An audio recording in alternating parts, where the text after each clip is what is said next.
What drove the modern day cube farm was technology and the modern day computer. And then employees, to access those computers, need to be inside spaces that had cubicle after cubicle after cubicle. Cubicles take up a lot of space.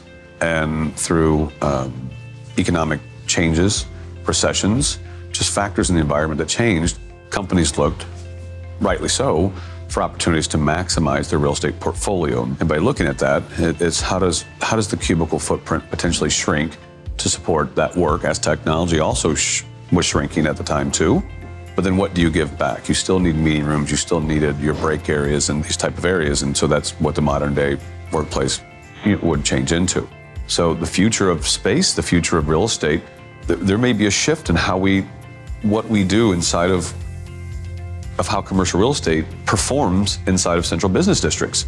It has to be renovated. It has to support folks to come do multiple types of work, not only in their office, but in the ecosystem around there. After COVID, you better have a flexible environment for the employee, standards and policies that the employee knows that they're allowed to operate within is critical inside of a space. But people want to come into a space that they can collaborate. They can move around. They can connect with their fellow coworkers. They can learn. They can grow in their position. That's here to stay. That will forever be. Having flexibility, having the autonomy to move around inside of a home office today is critical. It's critical to have different points of work, different points of touchdown, different ways to learn. Folks use offices to come in and meet with other people. If you didn't need to meet with other people and have a space that's supported, then you'd never need to come in. How do you learn? How do you become mentored? How do you grow in your position? How do you grow in your career? It's important in the commercial office.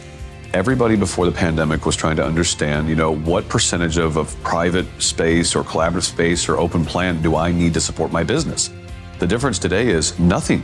We're still asking some of the same questions. It's just the deliverable that looks a little different today. This understanding of what is needed is constantly changing. And a few elements and ingredients inside of it, when you develop the space, if you develop it with technology in mind, and you maximize a real estate portfolio, and you create flexibility with great products and great solutions that helps you understand. Technology has always been important inside of a space, but today it's even more important supporting that technology. Not every company can afford or invest in their space the same, right? So that's when our job is to help them, one, understand the areas in which they need to invest in. There's ways to create break areas into multi-purpose rooms that maximize that real estate from something that was only used a couple times during a day. There's ways to create flexible workstations that can support multiple styles of workers with one workspace.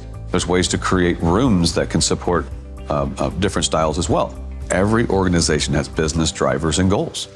And our job is to understand said goals, said drivers, and then we look at the solution accordingly to that, working along with our partners to make sure that we present something that has a larger emphasis on collaboration, or a larger emphasis on, heads down work and more of a personalized space with less of a collaborative environment. The scale switches all the time, right? And so that's what I'd have to ask. I'd have to ask and understand, what are your business drivers?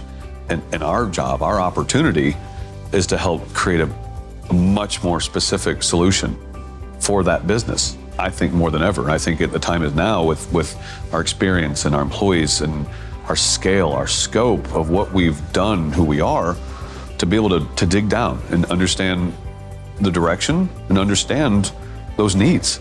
And it's not just furniture, it's something that supports so much more in the environment the employees are in. That space, it has to be a driver of connection, has to be of human connection. And it can be done with great design through our great partners. It can be done with picking the best real estate and the best location throughout the country, throughout the city. But it can't be done without having furniture, meeting rooms, systems that support how people communicate and collaborate inside that space, how they refresh inside that space, how they grow inside that space. That's why furniture is completely impactful no matter what market we serve.